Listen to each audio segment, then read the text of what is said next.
Hello everyone and welcome back to Shanahan Militaria. In today's video we're doing an unboxing video of two boxes.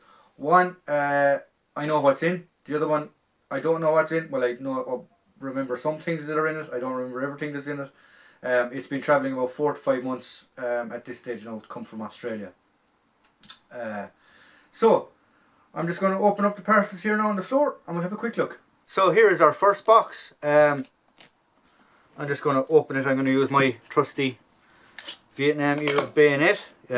Video is in the library if you want to go have a look at it. This one, I know what is in this one.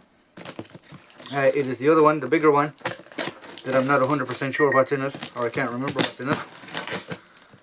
I know of some items that are in it, but some people are going to find this one just as interesting. Now, so here we have the box open. So I'm just going to move the box to one side so we can take the stuff out bit by bit. So we have a canteen. Thing about this canteen is it is completely cleansed. It is a South African canteen that was used during the Bush Wars, so that might be a hint free.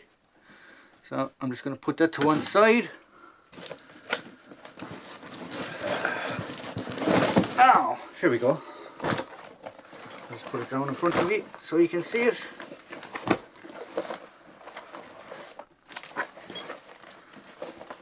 Open up the belt if I can.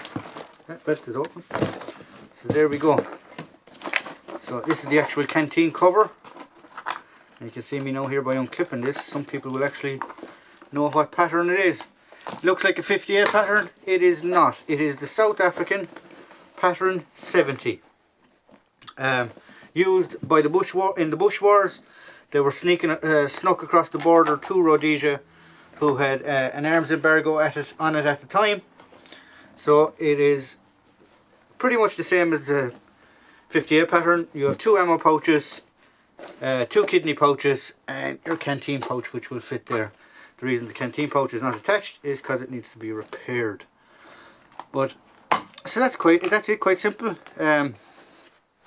We'll go into this in more in depth in a later video. So I'm quite happy with that. Is there any date on it?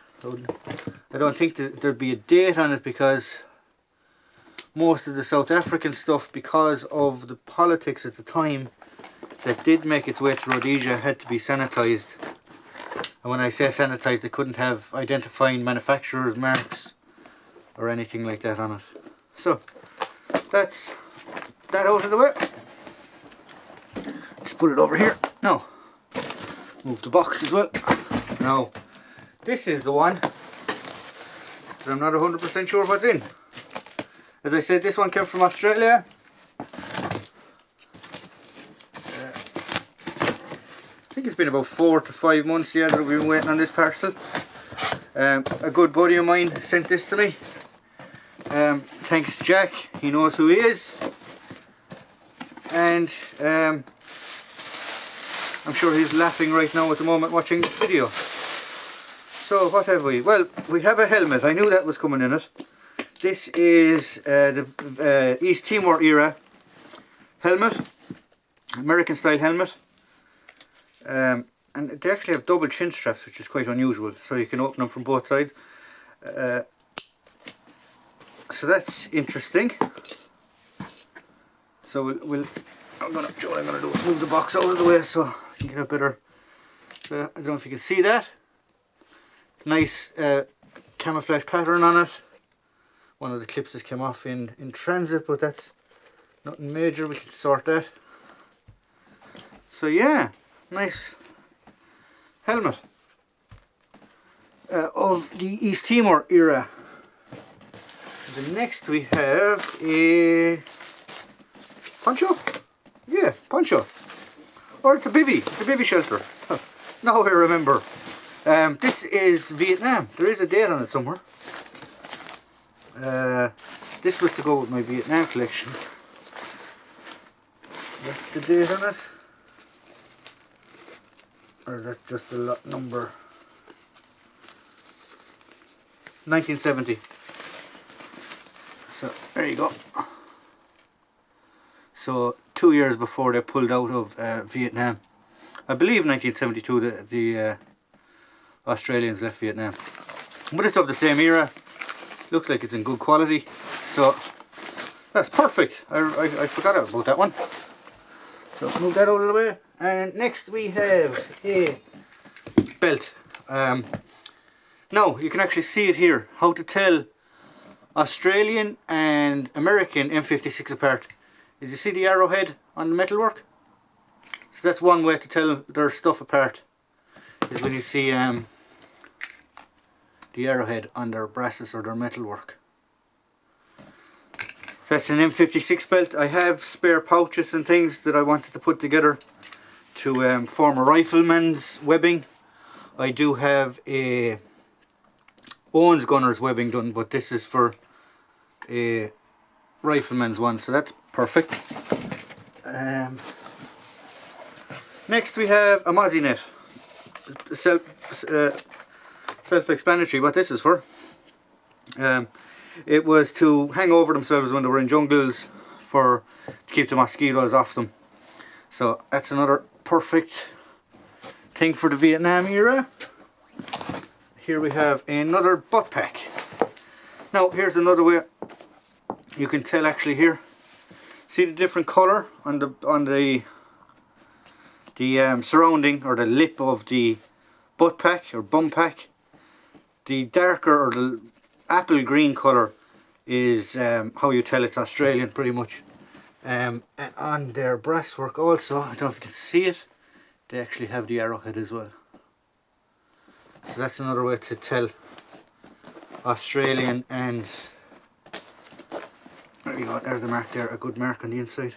This is actually New Zealand. Oh, very good. But as you can see, there's arrowhead on the inside as well. So that's going to be on the pack as well. Here we have a pair of jungle pixie pants. Also a date on these, 1969. There's a date on them. So these will be put together for another Vietnam Australian impression.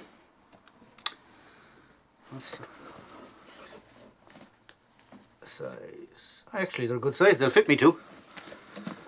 So that's perfect. Pair of pixie pants. And next thing is, there's some things in here now that I've totally forgot about, but we'll leave them for last. Here we have a pixie shirt to go with the pants. And the date on this one is, if I can see the date, excuse me, 1967. You see the date on it there now? So there we have a pixie shirt and a pixie pants. You can see with the pixie shirt it's sort of fitted a bit towards the body. There's drawstrings actually on the inside I believe, but it's fitted towards the body, and you have a pocket on the sleeve of both sleeves. So that's ideal as well for Vietnam. We have a Vietnam field dressing, FFR. Is there a date on this one? Probably is, I'll just have to look for it. The stamping is a bit gone on it. But so there we have a Australian field dressing. They didn't change pretty much over the years, but they're still the same. Here we have Australian foot powder, very important if you're in the jungle. Keep your feet dry. This is an actual 83 model, but it's good as well to have. And then last but not least, oh, there's actually something inside the cap. We have another shirt. This is another pixie shirt, is it? No, it's not a pixie shirt anyway. The label is washed out. I must message him again to find out what this one is. But we have another shirt. I'd say it is of the Vietnam era as well, by the pockets and things, but The buttons don't look quite right, but that's fine. Maybe he just stuffed it into the hat to keep the hat out. So here we have a hat from, I can't remember the regiment, Queensland Regiment, Royal Regiment, or the Royal Queensland Regiment. So we have a cap with their regimental colours. Anyone remember what their proper title is? Slouch hat, exactly. So there's the little clip when you want to turn it up like it's normally worn as. It's very good condition. Is there a date on it? Can't see the date at the minute. So there we go. Nice little slouch hat. So I'm not going to try and bring everything back into frame. I'll bring the slouch hat and the helmet back into frame because they're handy. So there we go. So as you've seen, we've already done 2 unboxings, but this one arrived the next day. So I thought I'd connect all 3 unboxings together and make the one video out of it. So let's put this on the floor also and have a quick look and see what's through it. I actually don't know what's in this box. This came from a gentleman in the north that I'm trading some items with. So he literally sent me a surprise box. Now I haven't opened it to the best that I can. I literally just cut the strap and I cut my address off because I didn't want that online. So we're going to put this on the floor, as I said, and have a quick look at it. So now we have the item on the floor. We're just going to have a quick look at it. As I said, I actually don't know what is in this. So here we have a 37 pattern belt, World War II. Now this is all World War II. So as I said, I'm doing a trade with a guy in the north, 19 something there anyway. Let's have a quick look at that. This has been blank good, so it is original. It has been used. There's initials DK there. Yeah, so this is another part of hopefully adding to my World War II collection. So here we have, as I said, it's a 37 pattern belt. Here we have... Not actually quite sure. It looks like a skeleton harness, but it's maybe a bit small, but yeah, that's what it looks like, is a skeleton harness for a water bottle. Alright, so that's just something else now that I didn't know. I didn't know of anything in this. Now he did say there was one World War I item in this, so I'm not sure what it is. Joining up, I wonder are these reproductions or these originals?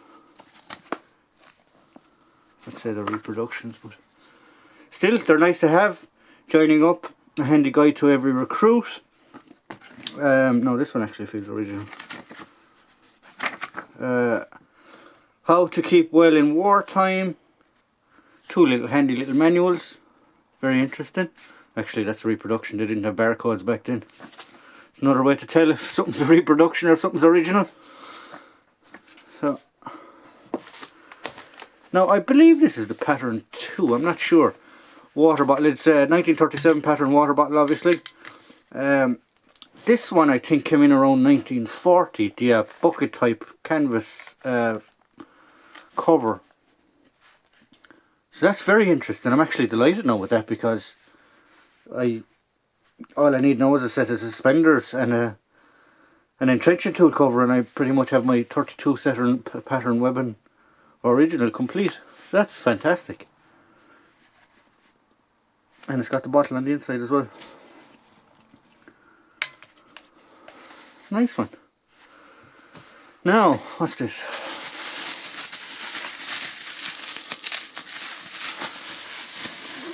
Oh, it's a shell. Oh, hang on, there's engraving on it. I don't know if you can make this out because of the light. Great War 1914 Yeep Zell Brook Vemmerting. And it looks like there was leaves and stuff engraved on it here. I don't know how good the camera's going to pick that up. But that is actually First World War. There's the stamp underneath 1917. But that's a prime example of stuff being over polished. So basically that has been sitting on someone's mantelpiece and it's probably been getting brassoed every week. There's actually more leaves there. And it has literally rubbed off the engraving. So the big question is what to do with it. There's a flag there, which looks like it's a tricolour anyway, so that's probably the French flag. And this one here is probably the Union Jack. I don't know how good the camera's going to take up that stuff. You can barely make it out there. But that's very interesting. That's a prime example of somebody giving something love and a care, but unfortunately that they've damaged it. You can sort of make it out there now. What to do with this? How to keep this? I'd say it's a 25 pound red, so not sure. So there we go. So as I said, if you like what we provide here at Shanahan Militaria, please like, please subscribe, please give us an email if you wish, which will be in the description of the video, and please tune in for the next video. Thank you very much.